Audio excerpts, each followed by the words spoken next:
हमारे पास झारखंड की नदियों पर कुछ बहुत ही दिलचस्प दस्तावेज आए हैं। हम्म। खासकर उन नदियों पर जो पूरब और दक्षिण की तरफ बहती हैं। हम्म। और इनमें सिर्फ नक्शे या आंकड़े नहीं है, बल्कि कह सकते हैं कि कहानियां छुपी हैं। और इन कहानियों को समझना बहुत जरूरी है, क्योंकि ये सिर्फ पानी की धाराएं नहीं हैं, बल्कि इस पूरे इलाके की एक तरह से जीवन रेखा है। बिल्कुल। इन दस्तावेजों में भूगोल और इतिहास दोनों एक साथ बहते हुए दिखते हैं। हमारा काम है इन दोनों धाराओं को एक साथ समझना। तो चलिए सबसे बड़ी और शायद सबसे जटिल नदी से ही शुरू करते हैं, दामोदर। हाँ, दामोदर। स्रोतों के मुताबिक ये छोटा नागपुर पठार के टोरी से निकलती है। लेकिन इसकी पहचान सिर्फ इसके उद्गम से नहीं है। इसके कई नाम हैं और हर नाम एक अलग ही कहानी कहता है। बिल्कुल। एक तरफ इसे देव नदी यानी देवताओं की नदी कहा जाता है, देव नदी, जो इसकी पवित्रता और इसके सांस्कृतिक महत्व को दिखाता है। तो दूसरी तरफ इसका एक और नाम है बंगाल का शोक। एक ही नदी के लिए दो इतने अलग अलग नाम। ये अपने आप में कितना अजीब है। मतलब एक तरफ आस्था है, दूसरी तरफ तबाही। ऐसा क्यों? बंगाल का शोक इसे इसलिए कहते थे क्योंकि मॉनसून में इसमें इतनी विनाशकारी बाढ़ आती थी कि ये बंगाल के मैदानी इलाकों में सब कुछ तबाह कर देती थी। अच्छा। लेकिन समय के साथ इस पर बांध बनाए गए और आज वो बाढ़ उतनी बड़ी समस्या नहीं रही। पर अब दामोदर की कहानी में एक तीसरा आधुनिक अध्याय भी जुड़ गया है। और वो क्या है? वो है प्रदूषण का। स्रोत बताते हैं कि ये झारखंड की सबसे ज्यादा प्रदूषित नदी है। ओह! और यहीं पर इसका सबसे बड़ा विरोधाभास सामने आता है। एक तरफ ये देव नदी है, आस्था का केंद्र, तो दूसरी तरफ बंगाल का शोक। और आज के दौर में ये उद्योगों की जीवन रेखा भी है। शायद जो नदी उद्योगों को जिंदा रखती है, उसे अक्सर उसकी कीमत भी चुकानी पड़ती है। मतलब इसके किनारे बसे कारखानों और खदानों ने इसे एक नई पहचान दे दी है। ये तो वाकई एक जटिल कहानी है। हाँ। स्रोत इसके भूगोल के बारे में भी कुछ बताते हैं क्या? हाँ, और वो भी बहुत दिलचस्प है। देखिए, ये नदी रांची और हजारीबाग के पठारों की ठीक बीच से अपना रास्ता बनाती है। अच्छा। जिससे एक बहुत बड़ी घाटी जैसा इलाका बनता है।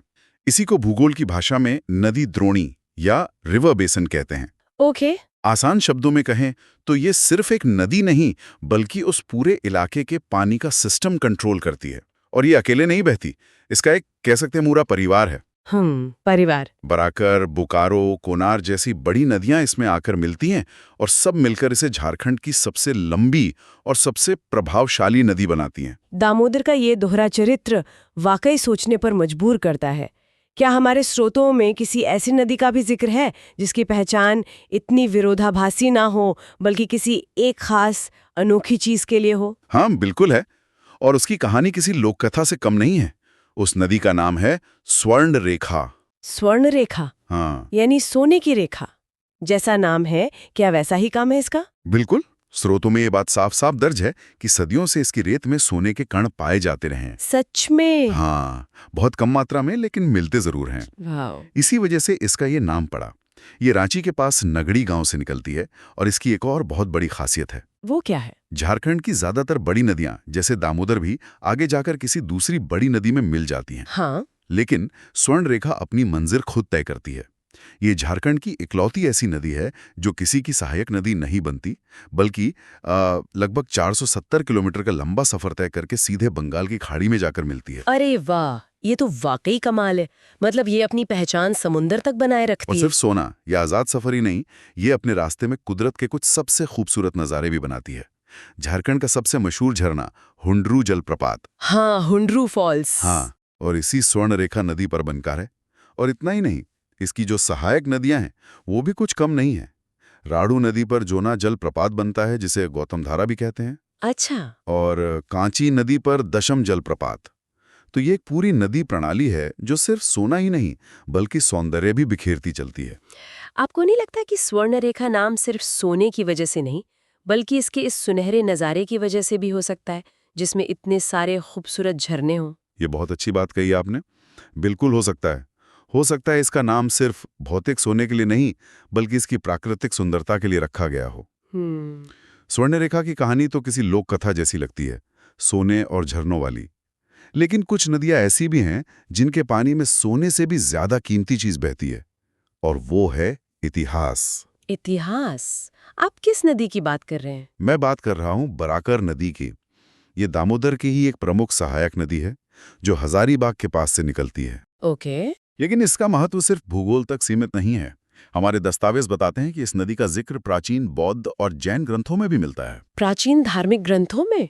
ये तो बहुत बड़ी बात है। जी, ये दिखाता है कि ये नदी हजारों सालों से इंसानी सभ्यता के लिए कितनी महत्वपूर्ण रही है। सही। और इसके सबूत आज भी मौजूद हैं। इसके किनारे पर गिरिडीह में एक बहुत पुराना जैन मंदिर है और मैथन बांध के पास प्रसिद्ध कल्याणेश्वरी मंदिर भी इसी के तट पर है। ये इस बात का सबूत है कि नदियां हमेशा से सिर्फ पानी का स्रोत नहीं, बल्कि आस्था और विश्वास का केंद्र भी रही हैं। ये तो हुई धर्म और आस्था की बात। क्या किसी नदी का संबंध और भी पुरानी सभ्यताओं से मिला है? मिला है, और ये जानकारी शायद सबसे हैरान करने वाली है।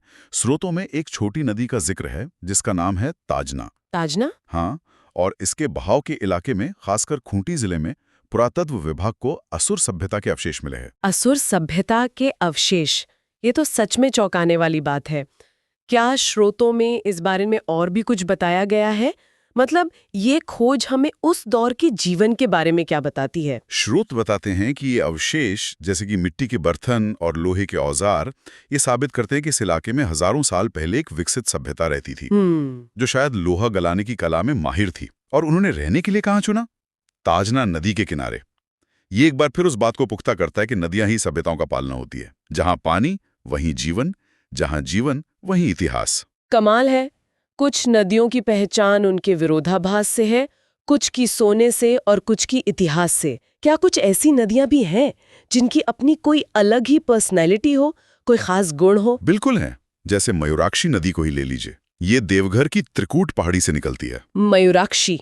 और इसकी सबसे खास बात यह है कि ये झारखंड की इकलौती नदी है जिसमें नावें चल सकती हैं। अच्छा, ये नागम्य है।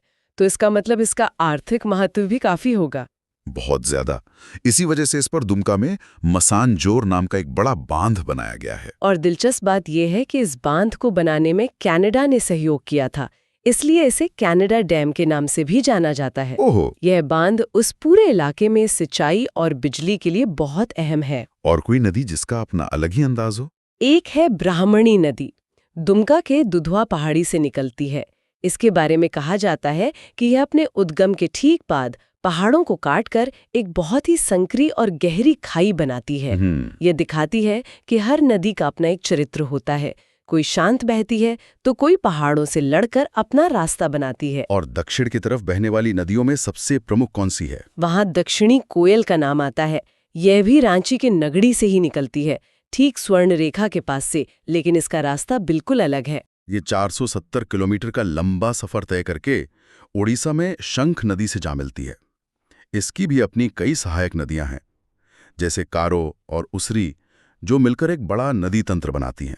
हमने बड़ी और ऐतिहासिक नदियों की बात की, लेकिन झारखंड की पूरी कहानी इन कुछ नदियों में ही तो नहीं सिमटती। नहीं। स्रोतों में कुछ और छोटी पर महत्वपूर्ण नदियों का जिक्र है जो इस पूरे नेटवर्क को पूरा करती हैं। हाँ, और ये नदियां हमें दिखाती हैं कि झारखंड का नदी तंत्र अपने पड़ोसियों से कितना जुड़ा हुआ है।